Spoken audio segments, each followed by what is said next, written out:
Today we're going to talk about different ways to choose data display based off of what kind of data we have. We're going to go over two types, quantitative and qualitative, and then we're going to talk about ways that data can be misleading. Let's get started. So our first type of data is called qualitative.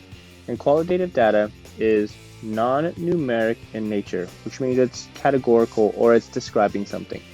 This type of data is collected through methods of observation, one-to-one interviews, or conducting focus groups, as some examples. Looking at our chart here, we have a question of what is your favorite fruit? So fruit is not a number, right? It's a thing, it's a type of fruit. We have apples, bananas, grapes, orange, and pears, and you wouldn't give a number to this. So the thing we're actually asking someone about, the actual question being their favorite fruit, that is not a number as a response, it's a type of fruit, which is why, again, it's non-numerical.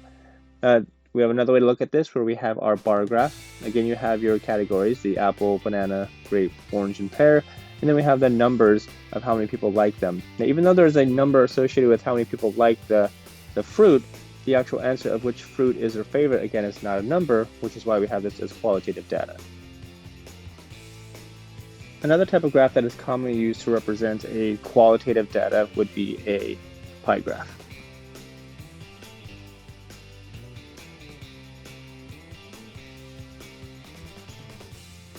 Quantitative data is data that is numeric in nature. So now we're looking at things that are number based. We have questions like how many, how much, or how often. Those are very common questions used. If you look at our first table here, we're trying to gauge the amount of miles walked each week, and we have, again, numbers. We have the first week, second, third, and fourth week. They're all numbers, and then we have the frequency of the number of miles walked.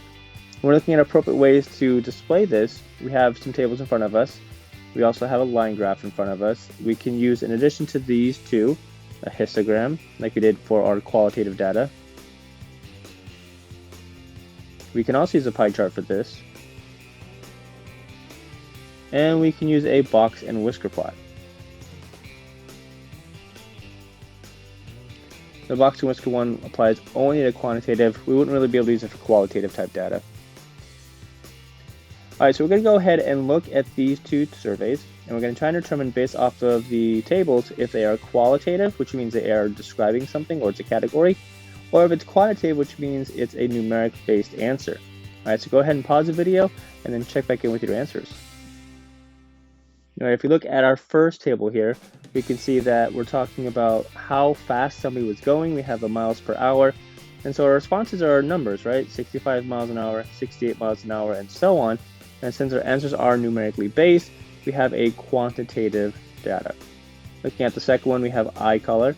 So we're asking someone, again, what the color of their eye is, and their answers are brown, blue, hazel, green, and so on, which means that we don't have a number, we actually have a quality, which is why we have a qualitative data.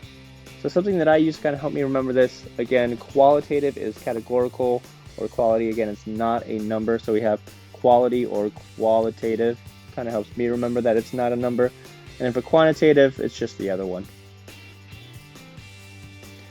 Misleading graphs are statistical graphs that misrepresent data and result in an incorrect conclusion.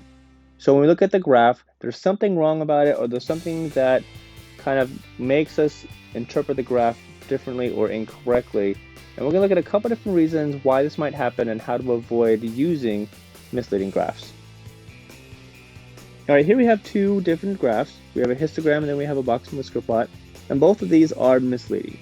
The question is, why are they misleading? If you first look at our table over here, we have year 2006, 7, 8, 10, 11, 12, and then we have our frequencies, and nothing really looks to be too out of place, except for the fact that we are in fact missing 2009. So this table actually omits something which kind of creates some misleading information and creates us to draw some bad conclusions. Alright, let's go ahead and look at our box and whisker plot. If you look at it, it definitely looks like it's a symmetrical graph. We can see that we have about half on each side of our median. But if we take a closer look, we can see that the spacing of our quartiles is not even. So from 5 to 8, there's a distance of 3. From 8 to 7, we have a distance of 9. And then we have another distance of 9, and then 5. So we can see that this has not been set up correctly because the spacing isn't even, And if we actually put this on a correct number line, we would see this would be skewed one way or the other. So it's not in fact symmetrical. So these two graphs showed us two different ways we can have misleading graphs. Again, with our first one, we had omitted data, right? We were missing the year 2009. And with the second one, we can see our number line wasn't set up correctly. We had gaps that were not exactly represented correctly. Let's look at some other graphs. For our last two examples here, we have two similar kind of mistakes. Looking at the first one, we have gun deaths in Florida. We can see that the numbers are actually going down for a graph instead of up. So for your vertical column here, normally we would start at 0 and we would go up, but this one starts at 0 and then goes down. And so again, we have some missing information because of the way the graph is constructed. A similar problem happens over here with your shoe sequence revealed. We see that the highest column is actually 21%, whereas the shortest column is 45%. Whereas we know 21 is definitely bigger than 45, it's kind of curious why that happened. We're kind of, again, trying to mislead people where we would think that the highest column here, 21%, is really the biggest number, whereas 45% is much bigger. So again, we can see here that there's two other ways. We have the graph going down instead of up, and then we have columns that are mislabeled or the heights aren't corresponding to the actual percent. All right, this does it for our notes. Go ahead and jump into the homework. Good luck.